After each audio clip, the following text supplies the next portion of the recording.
ഈശോമിശിഹായ്ക്കട്ടെ. നമ്മൾ ധ്യാനിക്കാൻ ഉദ്ദേശിക്കുന്നത് ഒരു സ്തോത്രഗീതത്തെക്കുറിച്ചാണ്. മറിയത്തിൻ്റെ അമ്മയായ അന്നയുടെ സ്തോത്രഗീതം, താൻ ഒരമ്മയാണെന്ന് വിളിച്ചറിയിക്കുന്ന ആ സ്തോത്രഗീതം, സന്തോഷത്തിൻ്റെ സ്തോത്രഗീതം. അതിനെക്കുറിച്ച് ധ്യാനിക്കുമ്പോൾ നമ്മൾ കാണുന്നത് നമ്മുടെ വിശുദ്ധ ഗ്രന്ഥത്തിലെ സങ്കീർത്തനങ്ങൾ എന്നൊരു ഭാഗം തന്നെയുണ്ട്. ഇസ്രായേൽ ജനത്തിൻ്റെ സങ്കടങ്ങളും സന്തോഷങ്ങളും പരാജയങ്ങളും വിജയങ്ങളും എല്ലാം കൂട്ടിച്ചേർത്തുള്ള ഒരു പുസ്തകം തന്നെയാണത്. നമ്മുടെ ദൈവമനുഷ്യൻ്റെ സ്നേഹഗീത എന്ന ബുക്ക് തന്നെ കർത്താവ് വാൾത്തോർത്താൽ കൂടി തരുന്ന ഒരു സ്നേഹഗീത തന്നെയാണ്. സ്വർഗത്തിൽ നിന്ന് ആ യാക്കോബ് കണ്ട ആ എണിപ്പടികൾ, അതുപോലെ സ്വർഗത്തിലേക്ക് പ്രവേശിക്കുവാനുള്ള കർത്താവിൻ്റെ സ്തോത്രഗീതം, സ്തുതിഗീതം, അതാണ് ദൈവമനുഷ്യൻ്റെ സ്നേഹഗീത. അതിൽ തന്നെ മറ്റ് പലരും അന്നയെപ്പോലെ മേരിയും എല്ലാം സ്തോത്രഗീതങ്ങളും സ്തുതിഗീതങ്ങളും നന്ദിയുടെ ഗീതങ്ങളുമെല്ലാം ആലപിക്കുന്നുണ്ട്. ഇന്ന് നമ്മൾ ഇവിടെ ധ്യാനിക്കുന്നത് അന്ന ഒരമ്മയാണെന്ന് വിളിച്ചറിയിക്കുന്ന ആ ഒരു സ്തോത്രഗീതം. അവള് ദേവാലയത്തിൽ പോയി ഒരു കൂടാരത്തിരുന്നാളിന് അവൾ മുട്ടിപ്പായിട്ട് പ്രാർത്ഥിച്ചു. വാർദ്ധക്യത്തില് വന്ധ്യ എന്ന് പേര് കേട്ട അവള് അവിടെ പോകുന്നത് ഒരു കുഞ്ഞിന് വേണ്ടിയാണ്. ആ കുഞ്ഞിനെ സന്തോഷത്തോടെ സ്വീകരിക്കുവാനും അതിനെ ദൈവത്തിന് തന്നെ സമർപ്പിക്കുവാനുമുള്ള മനോഭാവത്തിൽ അവള് ആ കൂടാരത്തിരുന്നാളിന് ദേവാലയത്തിലേക്ക് പോകുന്നു.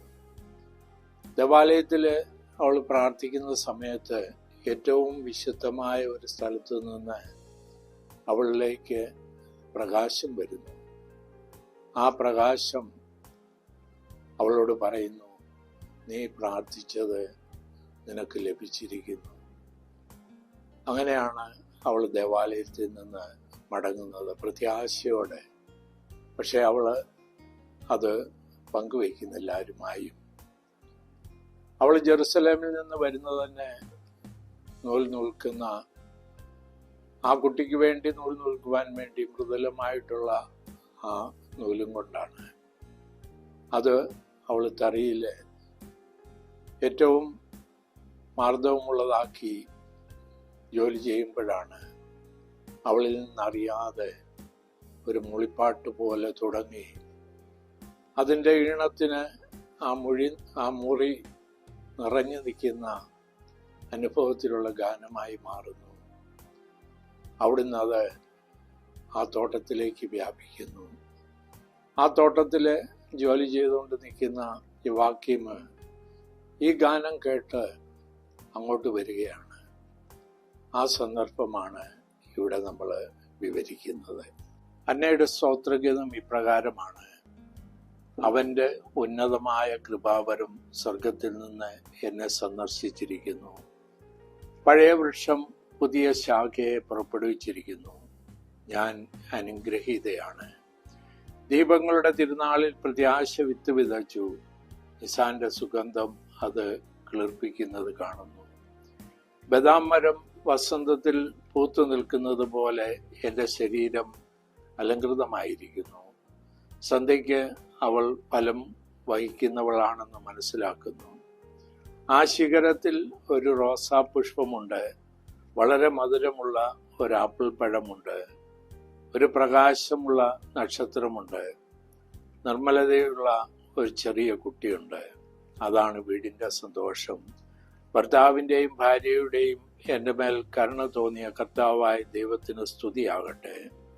അവൻ്റെ പ്രകാശം എന്നോട് പറഞ്ഞു, ഒരു നക്ഷത്രം നിന്റെ പക്കലേക്ക് വരും.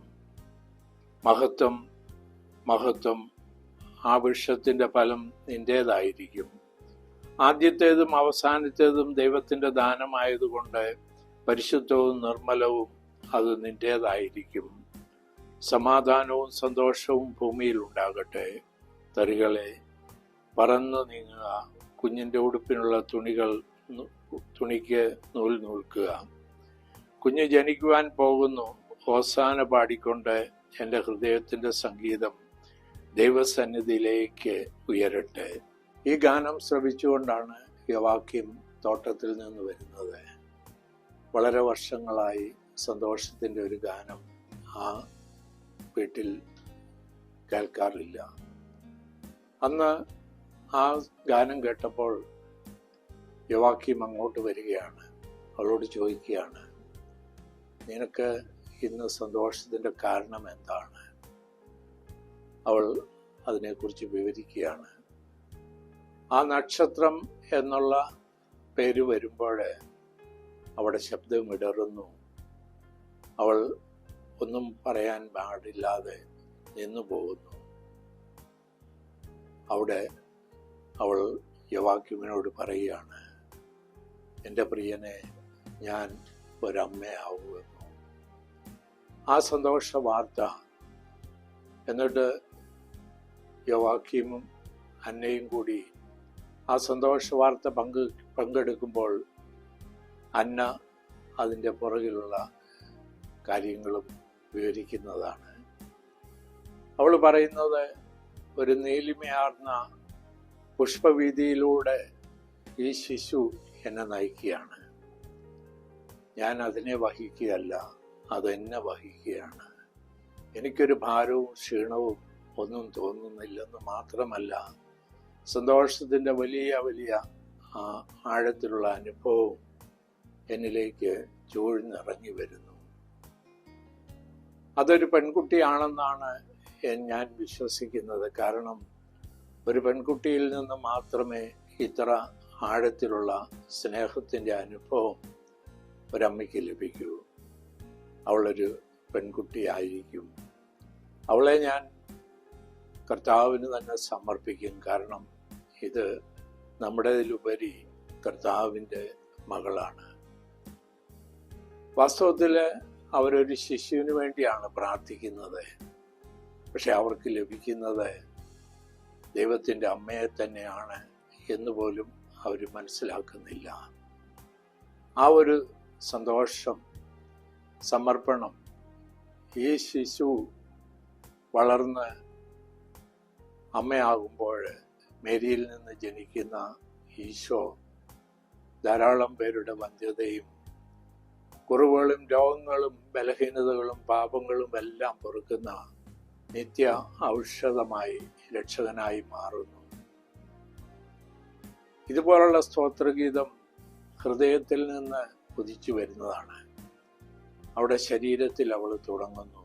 അവിടെ ആ ഗാനത്തിൽ അവൾ പറയുന്നുണ്ട്, വസന്തത്തിലെ ബദാം മരം പൂത്തുലയുന്നത് പോലെ എൻ്റെ ശരീരം വലിയ പരിവർത്തനത്തിലേക്ക് നയിക്കുന്നു. അവിടെ ചിത്തം, അവിടെ സന്തോഷം, അവിടെ മനസ്സ് ആനന്ദത്തിൽ ആഹ്ലാദിക്കുന്നു. അവിടെ ഹൃദയം, ആത്മാവ് ദൈവത്തിലേക്ക് ഉയരുന്നു. ഈ 3 തലങ്ങളും അവൾ വളരെ വ്യക്തമായിട്ട് ആ സ്തോത്രഗീതത്തിൽ വിശദീകരിക്കുകയാണ്. അതുപോലെ അവൾ പറയുന്നത്, ദൈവത്തിൻ്റെ കൃപ ഉന്നതങ്ങളിൽ നിന്ന് എന്നിലേക്ക് ഇറങ്ങി വരുന്ന അനുഭവം, ആ കുട്ടി ജനിക്കുന്ന സന്തോഷത്തിൻ്റെ അനുഭവം, ആ കുട്ടിയെ ദൈവത്തിന് തന്നെ തിരിച്ചു കൊടുക്കുന്ന അനുഭവം, ഇതൊക്കെ തന്നെയാണ് ആ അന്ന യോവാക്യീമുമായി പങ്കുവയ്ക്കുന്ന ആ കുടുംബത്തിൻ്റെ വലിയ സന്തോഷത്തിൻ്റെ അവസരം.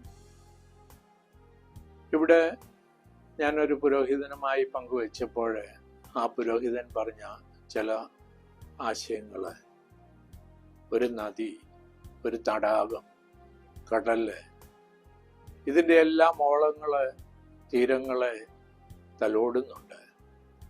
ആ തലോടല് സ്നേഹത്തിൻ്റെ തലോടലാണ്, സന്തോഷത്തിൻ്റെ തലോടലാണ്, വിടവാങ്ങലിൻ്റെ തലോടലാണ്.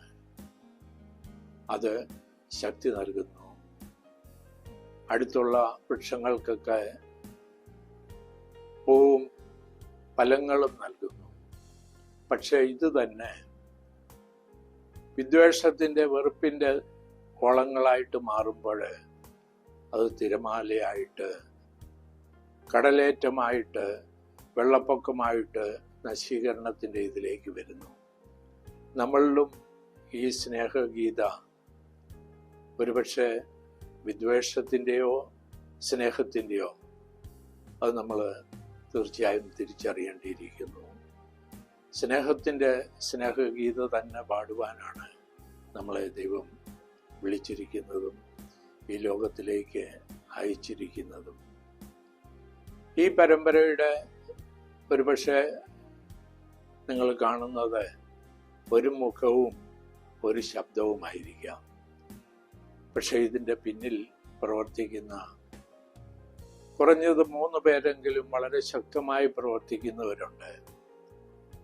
അവരുടെ പേര് വെളിപ്പെടുത്തുവാൻ അവരാഗ്രഹിക്കാത്തതിനാലും സ്വർഗത്തിൽ സമ്മാനം കിട്ടുവാൻ വേണ്ടി ഈ ലോകത്തിലെ സമ്മാനം ആഗ്രഹിക്കാത്തതിനാലും അവരുടെ പേര് വെളിപ്പെടുത്തുന്നില്ല. പക്ഷേ അവരാണ് ഈ സംരംഭത്തിൻ്റെ, ഈ സ്നേഹഗീതയുടെ ആ ഒരു ഗാനാലാപനത്തിൻ്റെ പുറകിലുള്ള ശക്തിയായി ഞാൻ കാണുന്നതും. നമുക്കും ഈ അന്നയെ പോലെ അടുത്ത പരമ്പരയുടെ ഭാഗത്ത് നമ്മൾ മേരിയുടെ ഒരു പ്രാർത്ഥനാഗീതം, അങ്ങനെ ധാരാളം സ്തോത്രഗീതങ്ങളും സ്തുതിഗീതങ്ങളും ഇതിനകത്ത് തന്നെയുണ്ട്. ദൈവത്തിൻ്റെ ആ ഗീതത്തിന് ഒരു പ്രതിസമ്മാനമായിട്ടുള്ള ഗീതങ്ങളായിട്ട് ഈ അന്നയുടെയും മേരിയുടെയും എല്ലാം ഗീതങ്ങൾ നമുക്ക് കൂട്ടിച്ചേർക്കാം.